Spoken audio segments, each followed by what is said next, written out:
Baboy. Ito si Mama Piguana, isa nating give one back to project. So second party niya. Ito yung back to ng kuya ko. Tingnan niyo naman kalaki ng tiyan. At iyan, alagang-alaga yan ni Charis. So kailangan ko lang siya talagang turukan dahil nag-overdue na naman siya. No? Pero nung unang panganak niya ay 117 din, di ka Charis? Oh, 117 days din noon. Ngayon naman ay pa 117 niya uli. Kaso gumagalaw na talaga yung mga big na sa loob ng tiyan niya. O, tingnan niyo naman. So siya naman ay umiire, humihilab. Kaya lang ay sinuportahan natin siya kasi overdue na nga. So baka naman mamaya anak na yan. So ang una kong itinurok sa kanya ay itong pabuka. Ayan o, pabuka. So kailangan natin guys pag overdue na. So kung hindi natin nakikitang lelebor ang ating inahin at pahiga-higa tayo lang. Kasi kailangan din nila magbantag eh. Kumaybot ng paa, ikabkab ang uso. So kung hindi nagaganon, so kailangan natin silang obserbahan at tulungan. So binilagyan natin siya ng una yung pabuka. Tapos meron din dito, after 12 hours, na wala pang lumalabas, meron naman tayong pahilab. Ayan, kung hindi humihilab, tuturukan din natin sila ng pahilab or yung ating utilize. Ito, utilizer ito.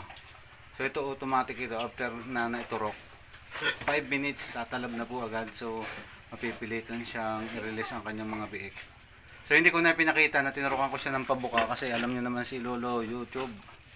Masyadong restricted kapag nahawakan natin yung mga animals ay meron agad tayong restriction sa kanilang monetization. So limited yung ads. Kaya minsan hindi ko na pinakita pero naturukan ko na po siya. So ang ating ditong gagawin after ng pabuka naturok natin, after 12 hours wala pa rin lumalabas na biik. So ituturok na natin itong pahilab naman. Ayan. So ayan, mawawalisan muna na Charis. Ikaw na laki pa ng pupaw. Ay hindi pa talaga. Busog talaga. Mula umaga pa nga ako. Ito nakakunan yung pupo. Yeah.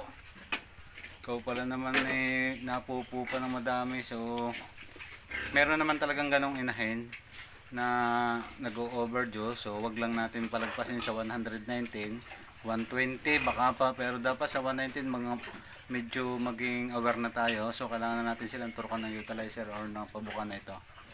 So yun ang dapat natin gawin sa ating mga nganak na inahin. So yan ang ating solusyon at aprobado yan ng ating doktor ng mga hayop. Ayan, so wala akong pinupunta kundi sa Babylonia Star. Ayan, si Dr. Babylonia. So tested ko na rin naman ito. Ginamit ko na ng ilang beses sa aming mga inahin.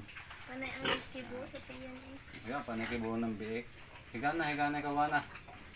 So yung itinurok natin babuka itatalab, makakatulong yan sa kanya. So kung medyo sipit-sipitan niya ay ayaw pang bumuka, ayan kita nyo, yun, very good. Yan ang gusto ko makita na sign ng baboy na mga nganak. Ayan, inuor-or yung uso, tapos yung ipapadyak yung mga paa para mababantag din. So yung mga biik mapipilitan lumabas. Ganun talaga pag napagod yung baboy.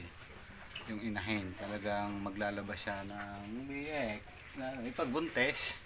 Pag hindi buntes, huwag nyo nang pansinin at nagugutom lang yan. Pag kumakaibot at nag-uuror, umuugok, gutom.